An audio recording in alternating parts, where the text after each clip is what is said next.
bakambi babi yamba motoba baponi motambwisi ya seni na bozangi ya bakatholike na baprotestant bakambi ya église de réveil au Congo ya bakimbangiste ya armée du salut orthodoxe ba indépendant pe ba musulman bakobaki likita na bango na ngambo na bango na ndako ya sime sima na kokabwana na mpokwa na bayisenko pe SCC. Laurent Gbagbo asengi Alassane Ouattara kobimisa na boloko bato bakangama na mobulu molandaki mapunami kati na 2010 na 2011 mokonzi ya kala ya Côte d'Ivoire oyo atikamaki na CPI na oyo azali na bokonzi sika bakutanaki lobi sima na koleka mibuzo miuto matata mapunami. Joe Biden apameli mokokani waye ya Russie Vladimir Poutine na koluka kobebisa maponami ma congrès na 2022 na États-Unis.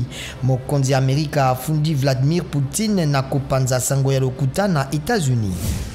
Barack Obama akomi partenaire stratégique to mosungi ya makasi ya NBA Africa League États-Unis et sali pona kosunga basketball pe bilenge na Afrika.